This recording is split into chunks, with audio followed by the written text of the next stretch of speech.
In today's video, I'm going to teach you how to use Pushcut with Zapier integrations.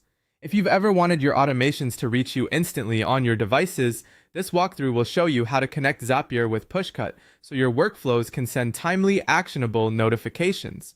We'll move from Zapier's home screen to picking the right trigger, adding Pushcut, choosing the Pushcut event, and securely connecting your account.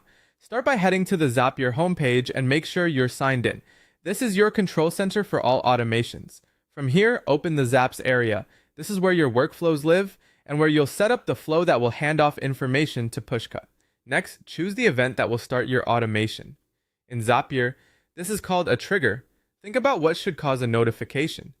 Maybe a new row in a spreadsheet, a form submission, or an update in your project tool.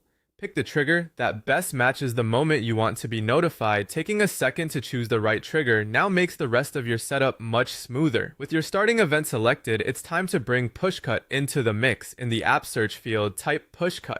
When you see it appear in the results, select it. This adds Pushcut as the app that will handle the action side of your workflow. You'll now see a list of Pushcut events you can run when your trigger fires. Select the one that fits your goal, such as sending a notification. Each event includes a short description. Read those to confirm you're choosing the option that aligns with what you want to happen on your device. To make this work, Zapier needs permission to talk to your Pushcut account. Click to connect your Pushcut account and follow the on-screen prompts to authorize the connection securely. Once connected, Zapier can pass data from your trigger into Pushcut fields. This is where you can personalize your notification content with information from the trigger, like a task title or a due date.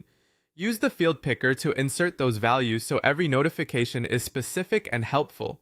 When you're happy with how your event and fields are set, review the configuration to ensure it reflects your intent. Clear naming and accurate field mapping will save you time later and keep your notifications meaningful.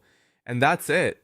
You started from Zapier Home, opened Zaps, chose the event that kicks off your automation, added Pushcut, picked the right Pushcut event, and connected your account securely. You're now ready to build reliable, real-time notifications powered by your everyday tools.